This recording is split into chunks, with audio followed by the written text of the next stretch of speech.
Ça, c'est ma mère, qui réagit calmement en voyant un fantôme. Qu'est-ce qui s'est passé? Je ne voulais pas l'effrayer, tu sais. Je suis vraiment désolée. Oh, sec! Vous en oubliez une. Et voici Charité, qui n'a aucun ennemi au monde excepté une personne. Alors, qu'est-ce que vous direz de ça, Mademoiselle la prétentieuse Dulcie Dixon? Mais que sont devenus les tunnels des contrebandiers? Eh bien, je présume qu'ils sont encore là. Des jeunes gens tels que toi devraient chercher le trésor. Le quoi? Aucune importance. Il faut que je voie ton Non, père. attendez, mais quel trésor? Reviens ici, reviens. Ah. Saleté grand, hein. À moi. Désolé, William, mais en ce moment, s'approprier ce que tu sais à l'auberge est plus important que ton cochon d'ami. Je veux savoir pourquoi ton père nous en veut et ce qu'il prépare. Ce qui t'est arrivé dans le placard, où sont les tunnels et comment on y va. Si tu ne le dis pas, je ne pourrai pas cacher Jambon. Sur cette moitié du plan, le trésor est marqué d'une croix. Ça ne veut strictement rien dire. Tu n'espères pas trouver le trésor avec ça? Mais qu'est-ce qu'elle en savait au juste? Je suis descendu dans le tunnel pour chercher le trésor, alors que Jambon cherchait à se cacher parce que Féral arrivait pour chercher la carte. Élise a vu Féral se prendre les pieds dans la ficelle, elle a couru pour la rattraper, mais comme je ne savais pas qu'elle était coupée, j'en voulais, avec un calme olympien. Tout allait bien, sauf que j'allais y laisser ma peau. Help me through the world. Take me by the hand. Stay close by my side when I need a friend. Once upon a time, I believed I didn't need any help of mine. Then you came along and you showed me I was wrong. Help me through the world. Take me by the hand. Stay close by my side when I need a friend. Help me through the world. Take my hand and there you will be my guide till the end of time. Help me through the world.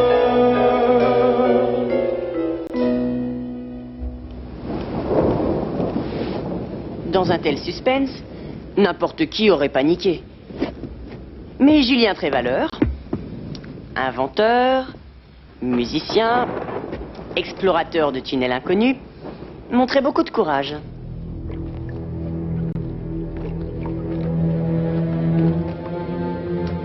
Tout d'abord, j'ai essayé de localiser ma position. Soit je suis là, là ou là.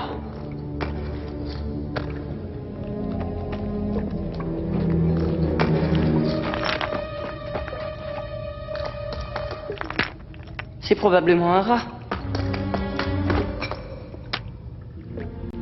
Hey, y a quelqu'un?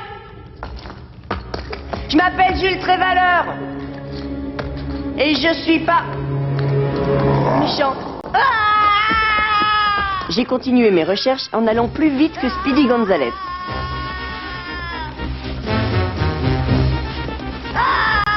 Au-dessus de moi, au même moment, Féral était encore à la recherche de l'autre moitié du plan, ne se doutant pas que c'était moi qui l'avais 10 pieds sous terre. L'échelle.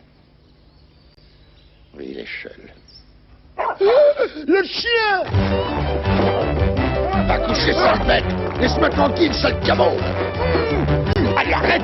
Arrête, milieu! Non! Lâche-moi, allez! Mais tu vas me lâcher! Aidez-moi, au secours, quelqu'un, au secours!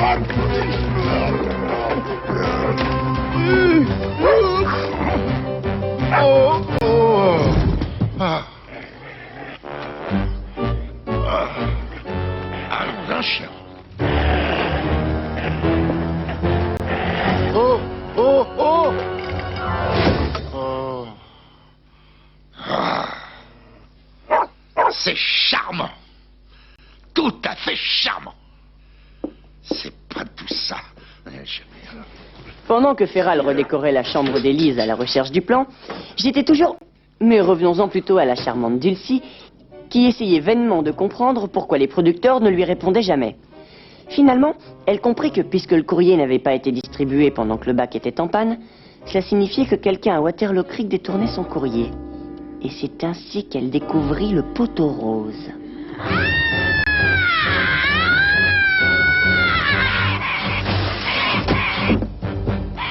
Désolée, mais il y a vraiment des jours où je ne me contrôle plus. Il fait très beau ces derniers temps. J'espère qu'il fera beau demain pour fêter l'armistice.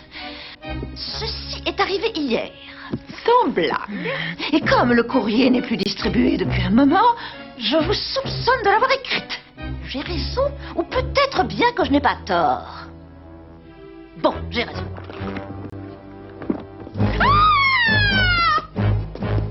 Ah, la ferme, soyez pas ridicule. C'est un pistolet à eau. Vous êtes malade? Je vais appeler la police! Alors, où est-ce qu'il est?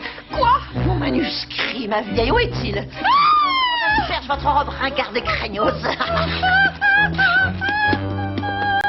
Comment avez-vous osé intercepter mes lettres? Cette chanson est précieuse. Après des années de bourlingue dans des maisons de disques minables, j'avais enfin composé le tube qui ferait fureur.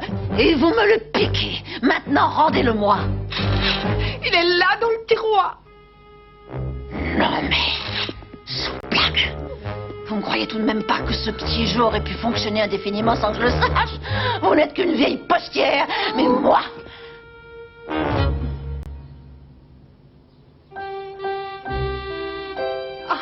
Écoutez, Dulcie, ne concluez pas vite. Je sais que cela peut vous sembler... Comment dire? Des chansons? Oui, plus ou moins, oui. Toutes mes chansons? Non, en fait, elles ne sont pas toutes là. J'ai déchiré la dernière. Vous avez osé détourner toutes mes chansons? Ce n'est pas moi. C'était peut-être pas vous, hein? Votre tiroir en est bourré et vous me prenez pour qui? Je suis pas né de la dernière pluie. Vous avez saboté ma carrière d'artiste. Vous avez anéanti tout mon travail, tous mes efforts. Je n'ai fait que suivre les ordres. Et les ordres de qui? De Féral. Hein? Oh, je vous assure, il a dit d'empêcher vos chansons de parvenir en ville parce que c'était trop humiliant de penser que tout le monde se moquerait de vous. Impossible, il n'a pas pu dire ça.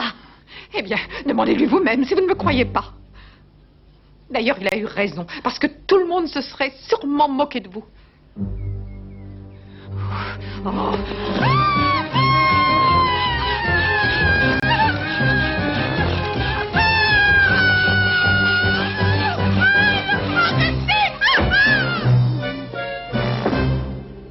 Fergus!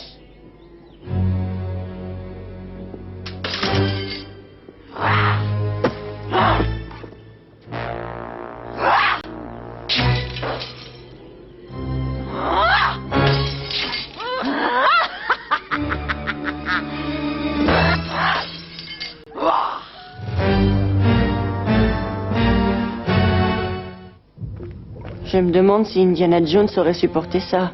Je suppose qu'il serait resté silencieux et qu'il se serait caché.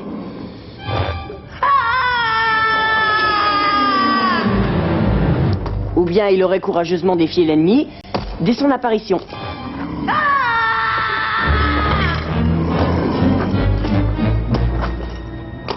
Ça n'existe pas, les monstres. Ça n'existe pas, les monstres.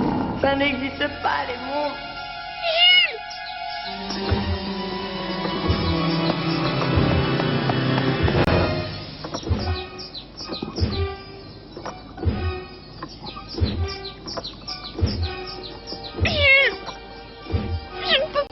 Je suis désolée. Mais je ferai l'impossible. La personne la plus proche à ce moment-là était Féral. Alors, Élise prit son courage à deux mains et décida de lui demander de venir m'aider. S'il vous plaît, monsieur O'Farrell. Elle est sûrement ici. Monsieur, aidez-moi. Quelque part dans cette pièce, je le sais. Vu sa réponse, elle décida d'aller voir le sergent Dix et son frère Horatio.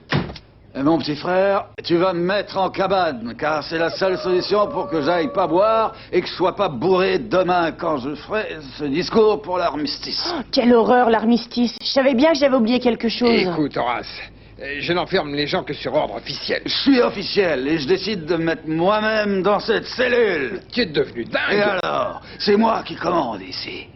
retourne à la maison. Mon cher petit frère, souviens-toi bien de l'armistice de l'année dernière. On m'a reproché d'avoir tenu la jambe à tout le monde pendant plus de 2 heures. Alors, si tu préfères que je garde un bon rythme et que je m'entraîne à parler pendant, disons, 20 à 30 minutes, ce serait chouette, ça, non? Alors, tu m'enfermes. Bon, ça suffit maintenant. Ça y est, recommence à m'énerver. Ah, tu vas rester assis et je vais te préparer un bon café. Eh oui, l'armistice était la super fête annuelle. Et tous les ans, Horatio faisait le speech qui tue. Et en général, ça commençait par ces mots. Citoyens de Waterloo, Québec, nous nous sommes réunis pour commémorer nos braves et courageux ancêtres qui ont fondé cette communauté il y a 169 ans de cela aujourd'hui. Et le plus drôle, c'est que leurs ancêtres étaient effectivement braves et courageux. Mais durant ces 7 dernières années, la bravoure était tombée dans les oubliettes. Ce qui fait qu'on avait non seulement du mal à surmonter un problème, Horatio, je vous en prie, aidez-moi. mais aussi du mal à le reconnaître.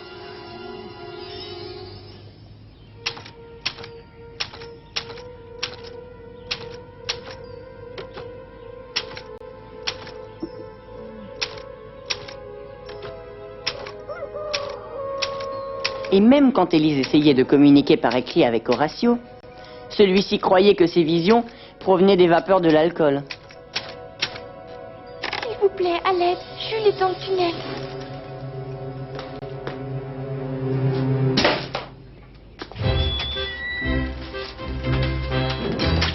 Dans une situation désespérée, on prend des mesures désespérées. Fin de citation. Il se trouvait dans une situation désespérée. Et moi alors?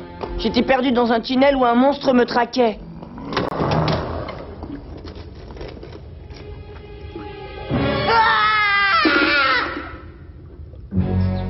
Quant à Féral, il était coincé chez nous en train de chercher une bonne excuse au cas où quelqu'un le trouverait. J'étais en train de me promener quand cette tornade est arrivée de la montagne. J'ai grimpé puis je suis rentré. Et après, la tornade a remporté l'échelle et a tout saccagé. Jambon! Jambon! William, Jambon! William, mon fils, amène donc l'échelle. Pas. Comment t'as fait pour monter là-haut? J'ai volé, bien sûr, mais mes ailes sont fatiguées, je préfère descendre par l'échelle. Ah ouais, bien sûr, pas, ouais.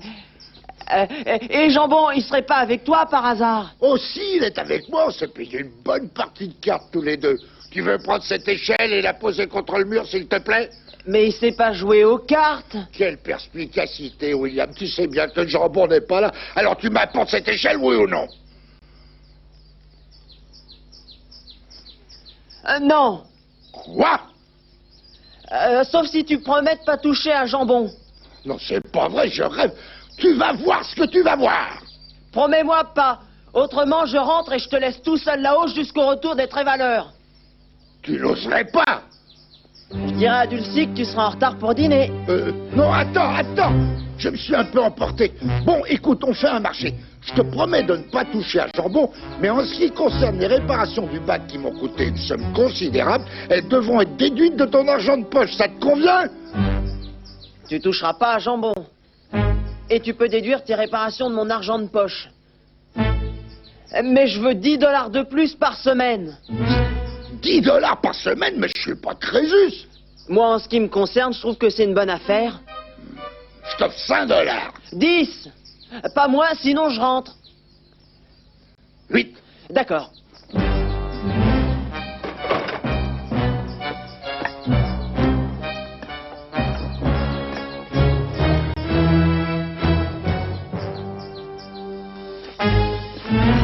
J'ai bien aimé ton petit jeu tout à l'heure, mon garçon. Je suis fier de toi. T'es devenu un vrai petit truand maintenant, hein?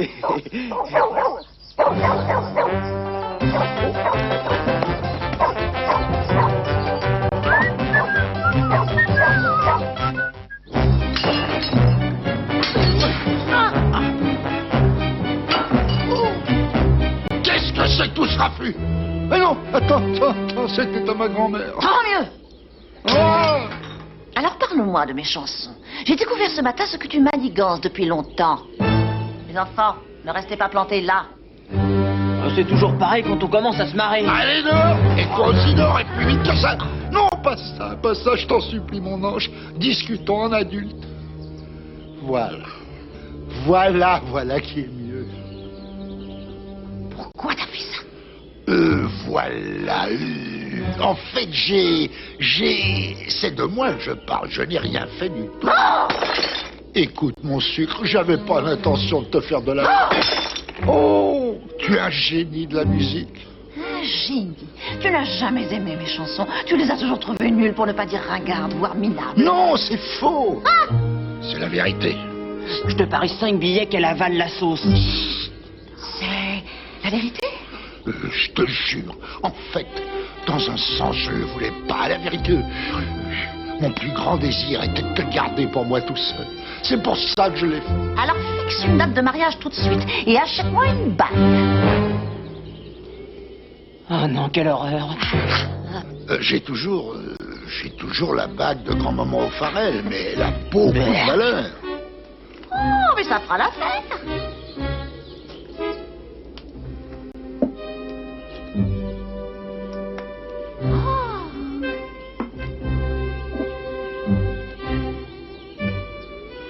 Magnifique.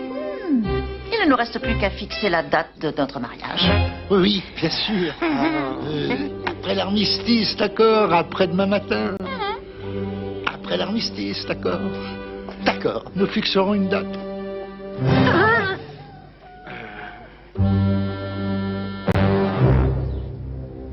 Eh ben, vous voyez, je suis toujours là.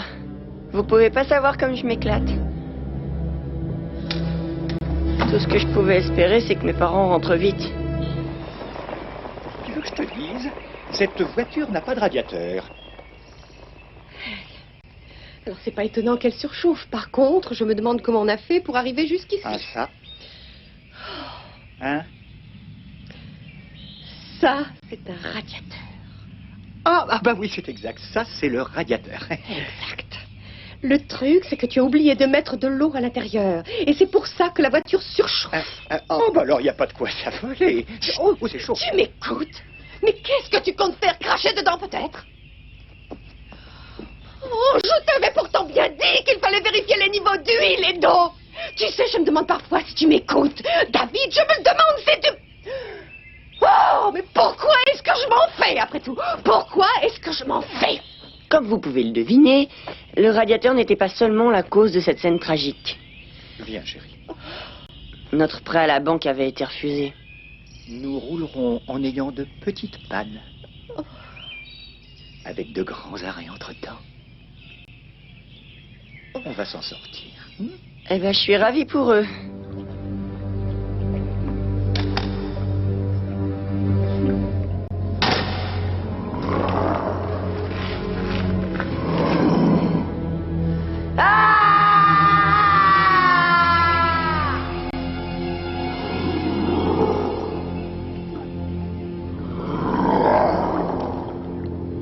N'aie pas peur, Jules, j'arrive.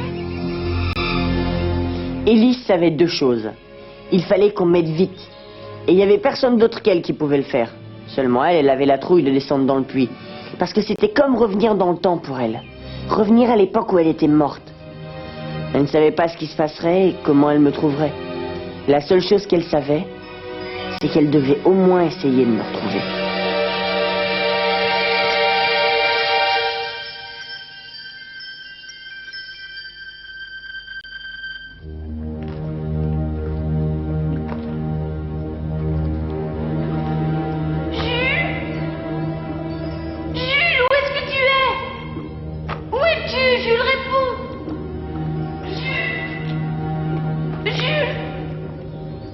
Je suis là. Où ça? Ici, tu y es presque. Continue d'avancer, j'entends que tu te rapproches. Ne t'arrête pas, tu y es presque. Oh, je suis là. Jules, est-ce que tu vas bien? Ça va, ça pourrait être pire. Qu'est-ce que c'est? Il y a un monstre qui vit ici et on ferait bien de le déguerpir. Dis-moi, par où est-ce qu'on sort?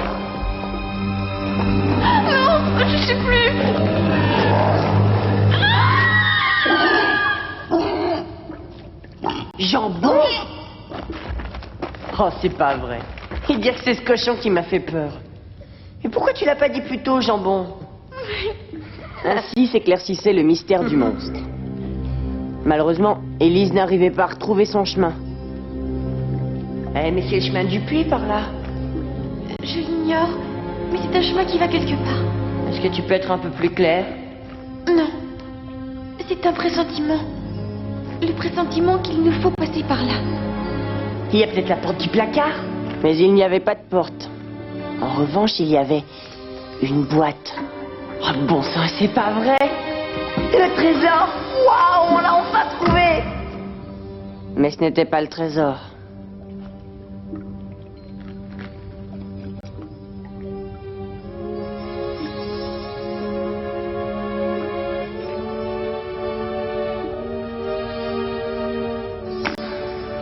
Je me demande qui c'est.